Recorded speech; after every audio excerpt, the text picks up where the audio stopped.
So good morning, everyone. I think I'm already live. Good day, Philippines. Good day, Canada, and good evening, Philippines.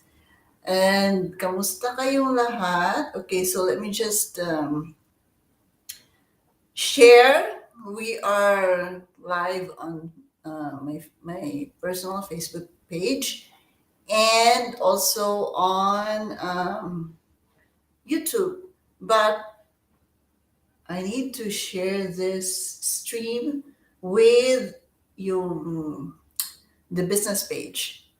Okay, so let me just go and do that right now. So how is everybody? Let's see. Okay, let me just share. How is everybody? Share to a page. Okay.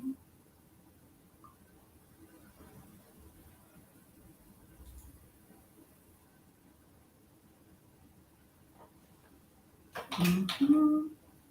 Bear with me for 1 second.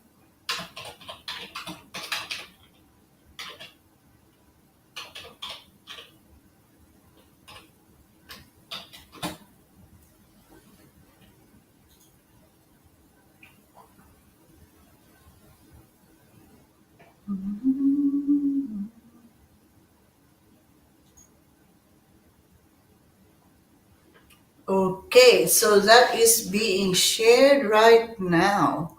So, how is everyone, folks?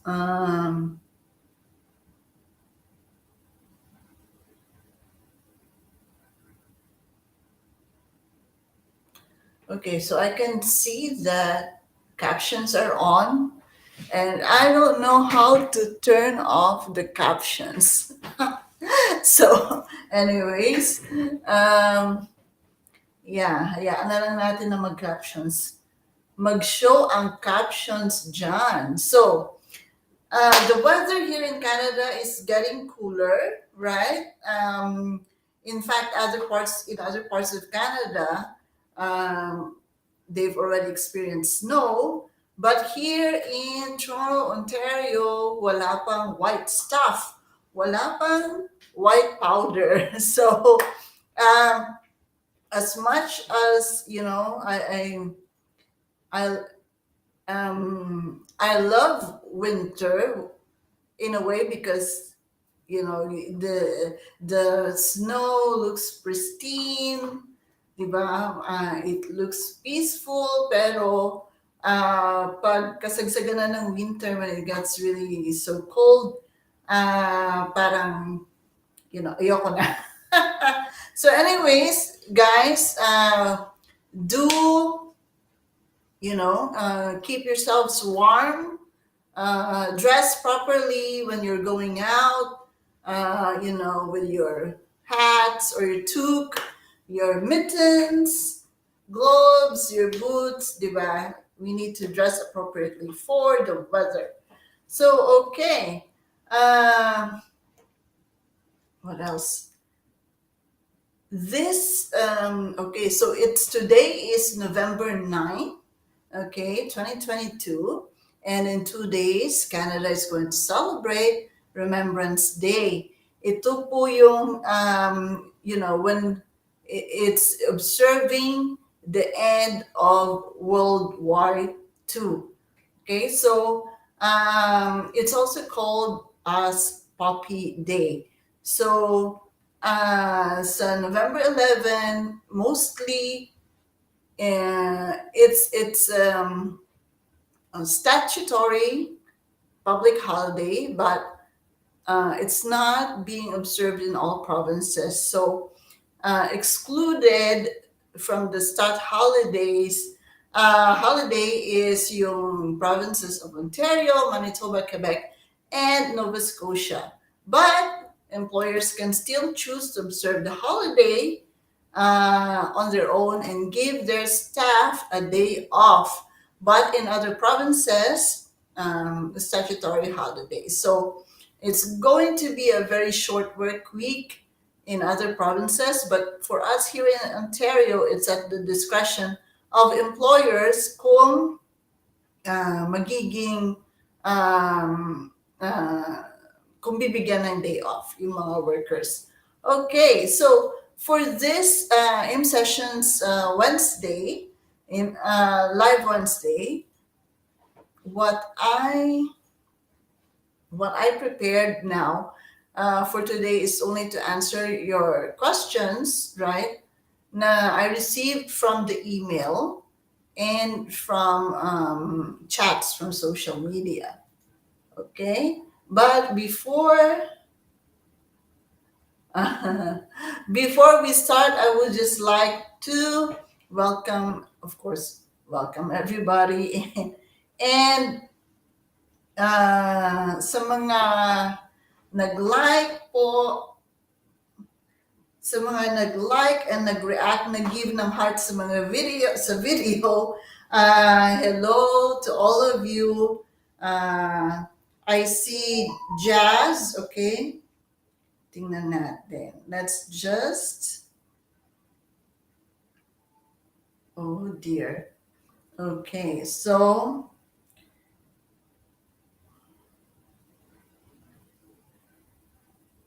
okay. Hello, Jazz. Jesus Madrigal. Jazz, kamusta na si Bombo Jazz? Riza, Montaliban, no? Siyempre, yung mga kamag-anak, yung mga relatives natin na salamat sa pag-support sa pag-join sa ating live. So, Riza, and of course, my good Facebook friend na hindi ko pa nami-meet, si Peter Tan. Hello to you. Brian Torrefranca Espanilia, okay, and sino pa? Marami sila. Okay, Yen, Kerubin,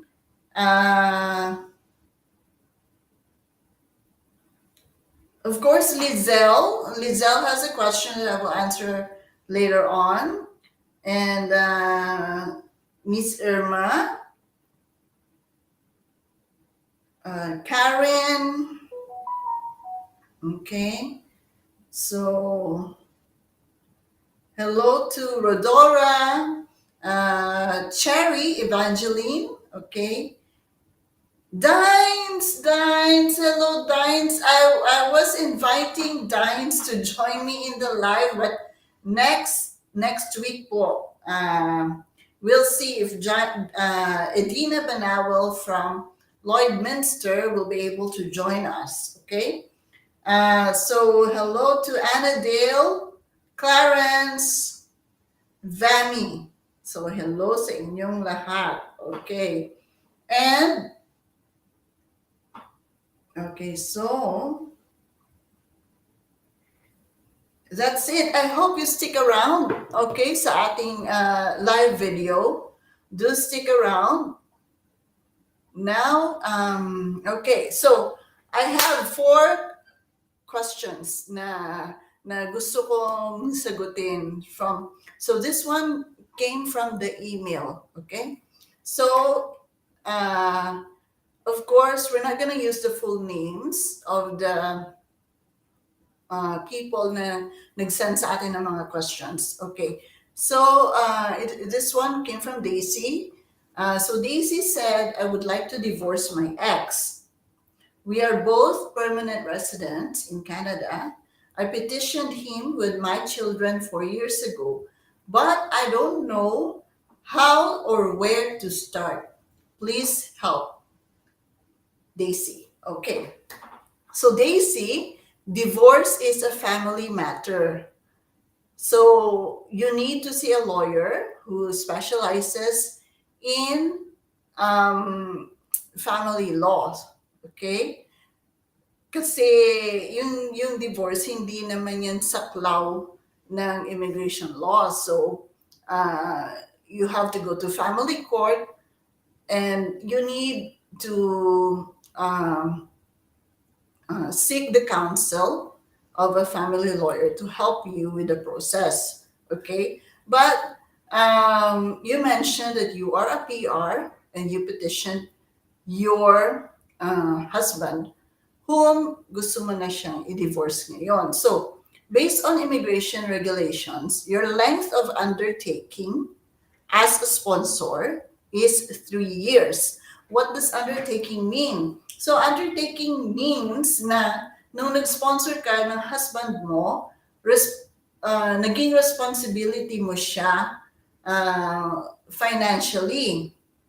Okay? So, dapat as a sponsor, sagot mo yung mga basic needs niya like home, food, clothing, yon at saka yung home, yung matitirahan niya.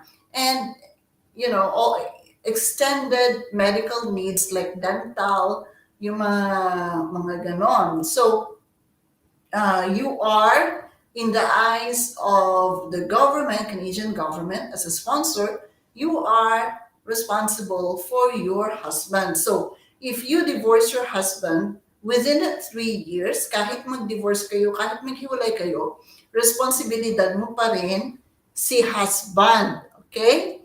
So, however, okay. Peter says DST na Mama Odette, 11 p.m. na sa Manila. Okay, thank you so much, Peter. I have to remember that daylight saving times na pala. So 11 p.m. na nga pala sa Manila. Okay. So I totally forgot, guys. That's what you get for for doing live na wala nang edit, di ba? Very raw. Okay. So as I was saying, 3 years yung financially responsible ka, and even if you are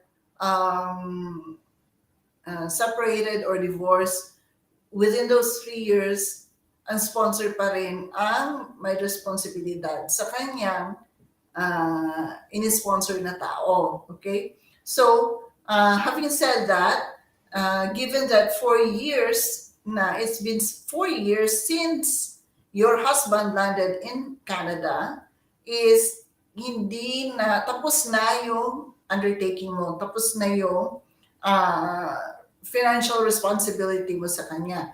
When you say undertaking, it's a commitment not only to your husband. Yung undertaking ay pinirmahan mo with your husband, and pinirmahan mo yon with the Canadian immigration nung nag-sponsor ka. Okay. So I hope that answers your question, Daisy, but unfortunately hindi kita matulungan on how to start your divorce process. You have to see a family lawyer for that matter. Okay, moving on. Okay, so tingnan natin. Baka may kung may mga questions po kayo, just, you can private message me or you can email me. Okay? And I may not be able to answer the questions right away or today, but I'll get back to you. Okay, so another question from Julie, who is from Doha. So, iba't iba po ang mga questions na na-receive natin na ating bibigyan ng answer today. So, Julie from Doha says, okay, I have dealt with agencies here in Doha, Qatar, twice already. In both times, I just lost money. The first agency signed me up with RNIP communities, but I didn't know that after they created my profile, that I will be the one looking for my own employer. The second one, they told me I qualify for express entry, but they told me I need to find an employer to increase my points. I didn't pursue it anymore. What can I do? But in case that I do go for express entry, what can I do to increase my points? Okay, so to increase your points in express entry, okay, um,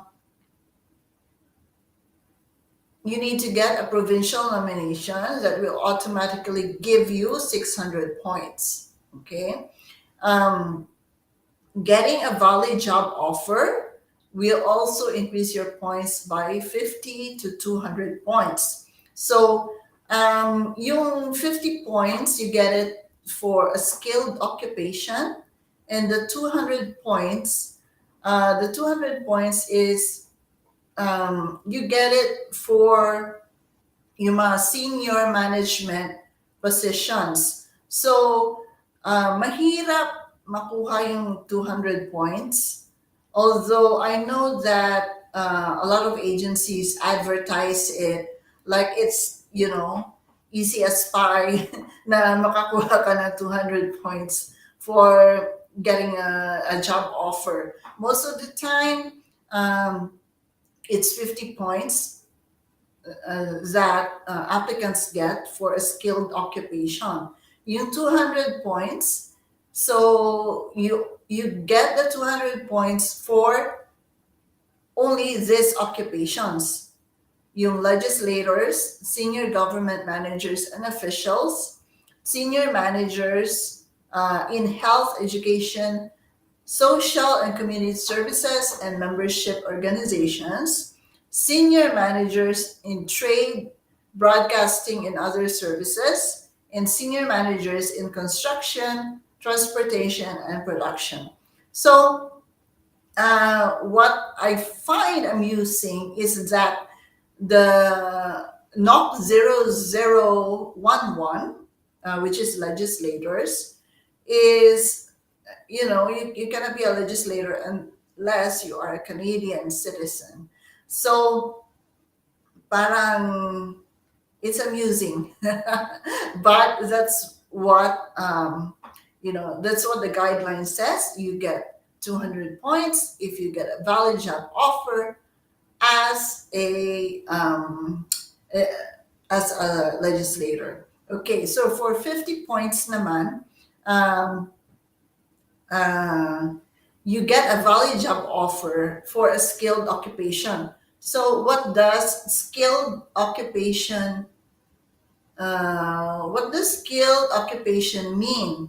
So, no, skilled occupation. What does a valid job offer mean? Okay, a valid job offer should be full time, continuous, paid position for at least 1 year in a highly skilled position. Okay, so your employer has a positive LMIA or a labor market impact assessment that approves the offer and names you in that position. Or if you are currently working for the same employer listed on the LMIA based work permit, and authorized ka to work in Canada on the day that your application and when the PR visa is issued. Okay? And then, dapat yung valid job offer na yon should still be valid for 1 year after you get your PR visa. Ngayon, meron din namang mga instances na uh, um, the valid work permit for a skilled occupation is exempt from the LMIA requirement. Now, in this instance, you need 1 year full-time work experience from your employer and a valid job offer for at least 1 year after you get your permanent residence. So that's another way of increasing your points for express entry. So, and then also, if you have Canadian education, and you have Canadian work experience, that will also boost your points. So, in our experience, okay, if you are already over 35, uh, your points, your points in age goes down, right? Um, so you can this can be addressed with a provincial nomination, getting a valid job offer, um, coming to Canada as an international student, and gaining and obtaining Canadian college diploma for 2 years. We also give you some points, and also gaining work experience in Canada will also give you more points. And another tip, if you only got the minimum score in your language test, okay, retake your language test and aim for a higher score. Aim for at least CLB 9. Okay, so because with the minimum language score, you only get the minimum points. Okay, so I hope, Julie, this answers your question. Okay, so meron pa ba tayong... Oh, okay. Hello, Kyle. Kyle Alvarez from BC is my client. Good morning sa'yo.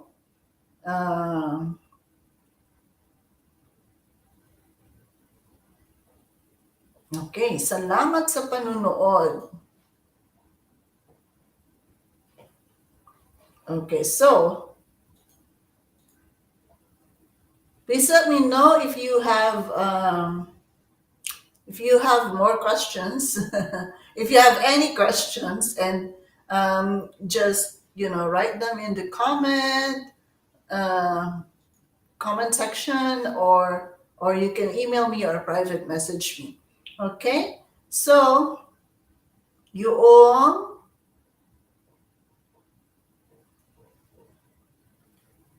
Okay, ito naman, this message came from Camille. Camille. One second. Okay, so Camille is asking, how much po ba ang kailangan para pumunta ng Canada? And nakakatulong po ba if may kamag-anak sa Canada?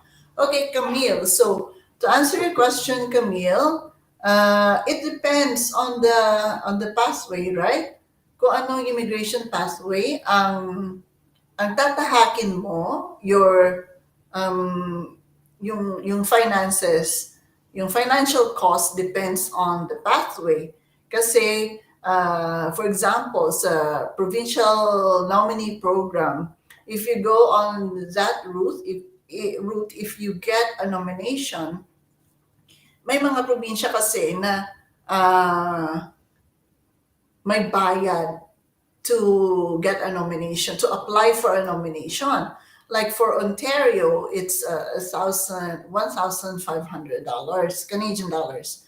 Okay, and then may mga iba't ibang provinces, they have their own fees, right?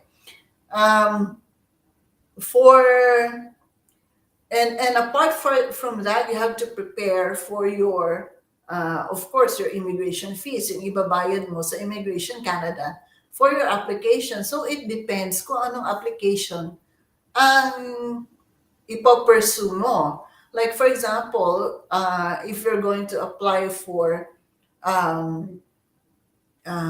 express entry, okay, for express entry, it's I believe it's like 1,350 for the applicant, right? And then separate pa yung spouse, and separate fees din yung pag may anak kang kasama. So it depends kung ano application. For caregiver, they have their own fees, okay? For if you want to apply as a student, mag-apply ka for a study permit. So yung study permit fee natin is 150, okay? And then work permit fee is 155. Open work permit um, plus, kung mag-open work permit, that's plus 100. And you also have your biometrics fee. So maraming iba't ibang fees for different applications. So yun yung mga fees na dapat paghandaan. Okay? Hello, May Malunes Pahayahaw from Bacolod. Hello also to Edna Lynn Doranilda Valles. Okay.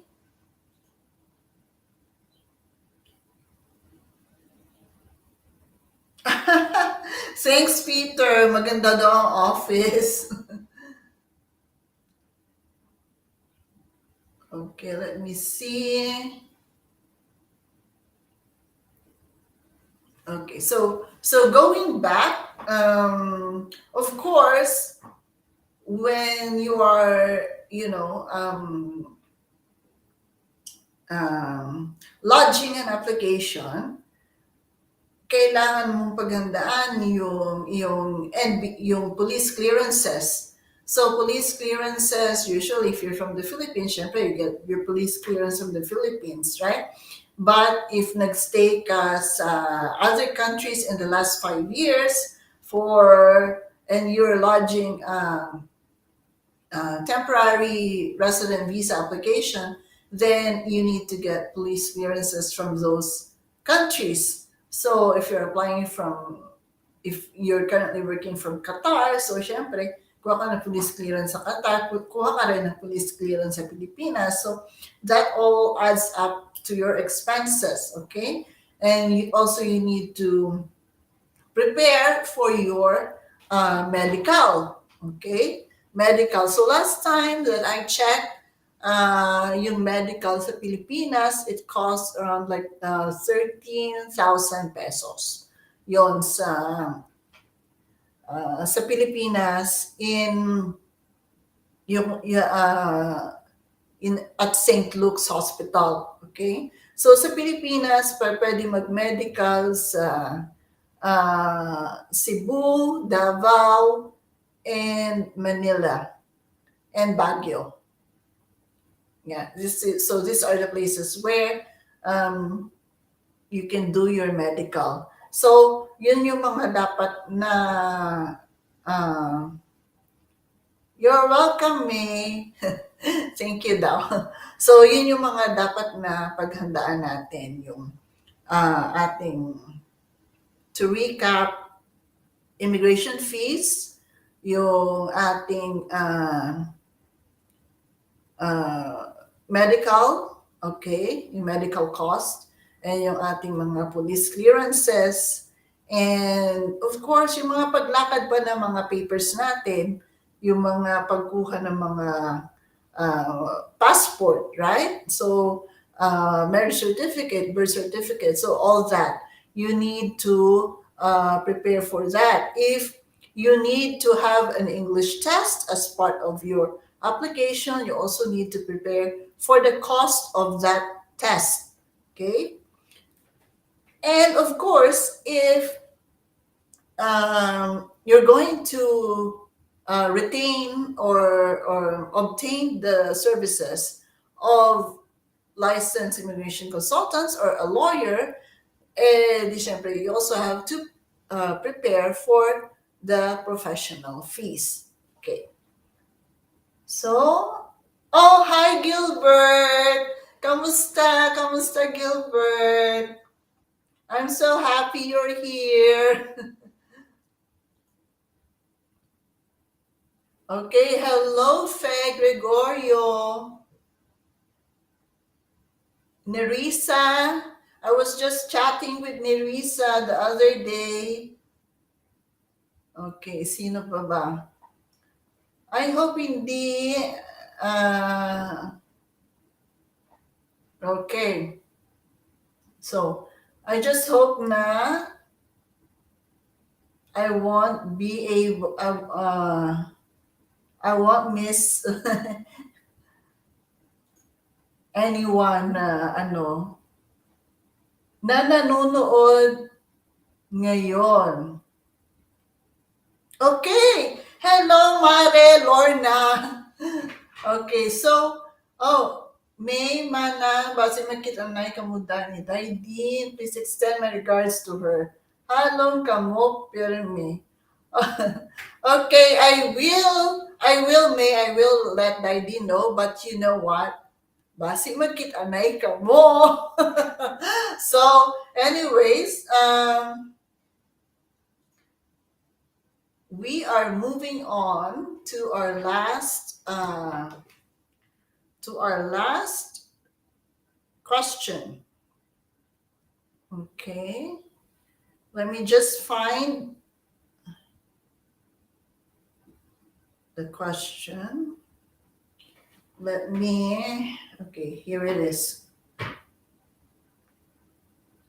Hi Odette, I have a question. Can a person under a work permit enroll in a bridging course like bridging course for nurses? Kasi yung naka-work permit, meron nakalagay na condition na prohibited from attending an educational institution or taking any academic, professional, or vocational course. Thanks. Okay, so to answer the question,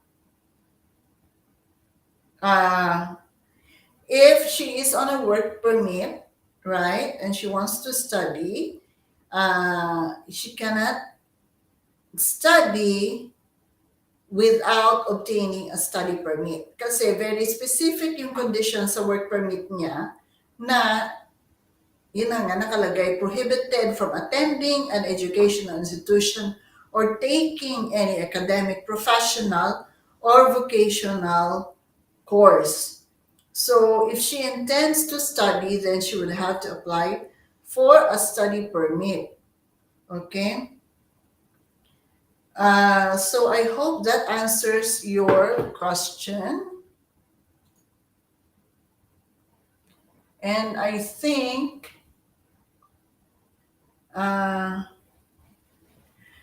so I think this is it for today, folks.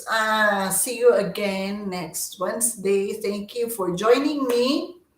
Thank you for joining me. And also, pasensya na hindi ako, this is my I think my third live, and I'm still playing with the, playing around with everything and so this is the first time that I'm using Restream, and I'm using it to stream on Facebook and YouTube at the same time.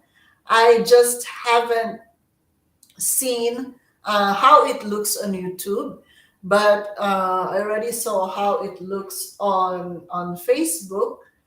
So far it looks okay, right? So so salamat sa pag-join nyo. Until next time, please do send in your questions. I will try to, give you a heads up sooner kung ano yung magiging topic natin for next Wednesday. But then again, Okay, have a nice day, May. Good night. Good night to you. I know 11 na dyan sa Pilipinas. Thank you for reminding me, Peter. Okay, so I will have to do this maybe earlier next week kasi 11 na sa Pilipinas at this time, so it might be, a little late for yung mga taga-Pilipinas.